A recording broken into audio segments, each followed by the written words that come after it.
Savez-vous pourquoi Lumumba est mort? Est-ce que vous savez pourquoi Lumumba est mort?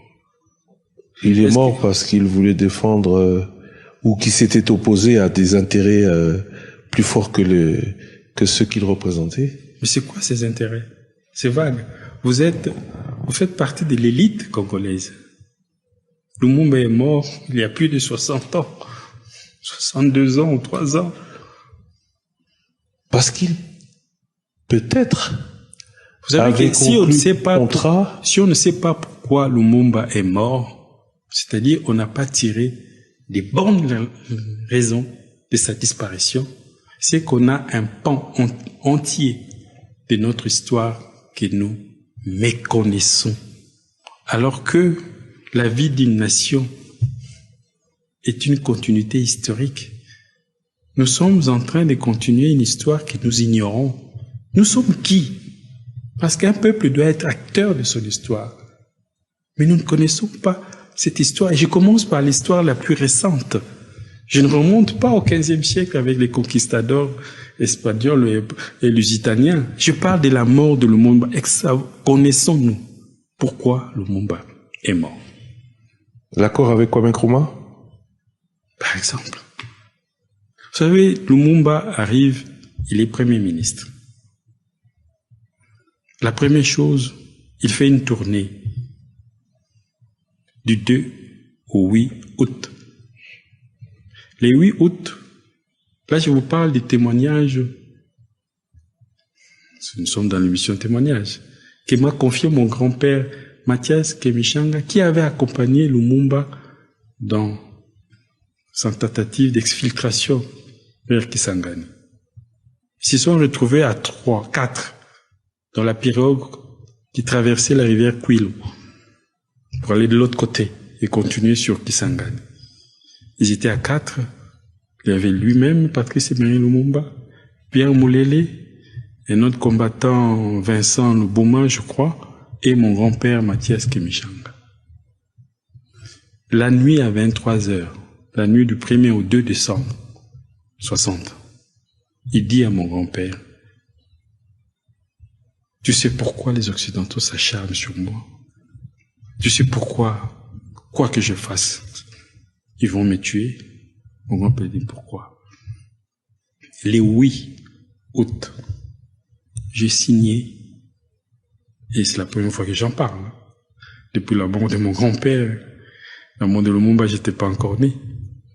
Et j'avais signé un accord secret avec Kwame Nkrumah.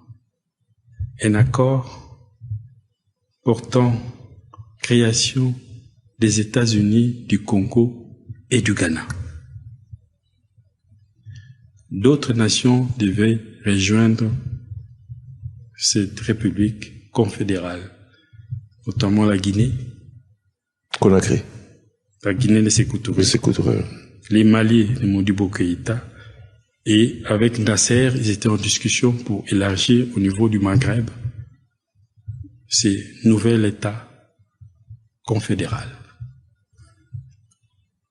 Jusque-là, je n'ai encore rien dit. Cet État aurait comme capitale Léopoldville, Kinshasa. L'armée, essentiellement ghanéenne, mais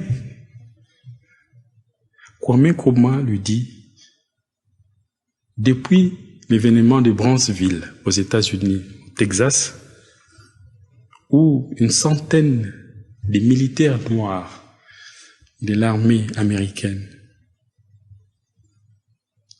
militaires noirs de l'armée américaine qui ont été injustement dégradés et chassés de l'armée parce qu'un de leurs aurait tué un blanc à Texas. Il y a un mouvement que Marcus Garvey avait lancé, Back to Africa, Retour à Africa, et des militaires veulent rentrer en Afrique. Et ces militaires-là vont former les contingents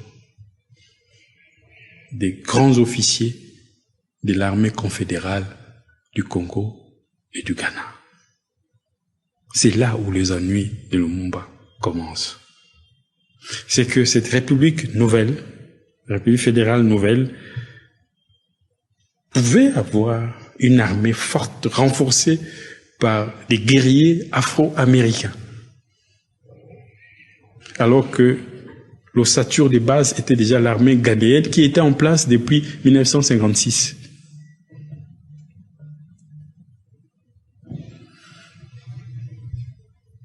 Dubois,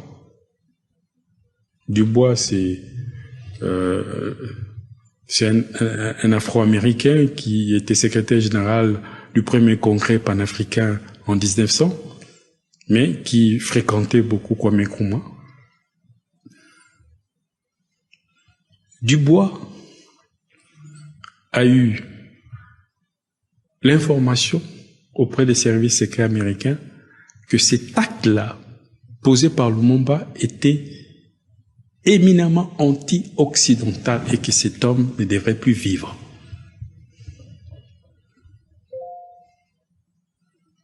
Donc nous devons aujourd'hui savoir si Lumumba est mort, c'est parce qu'il avait compris que la survie de la RDC dépendait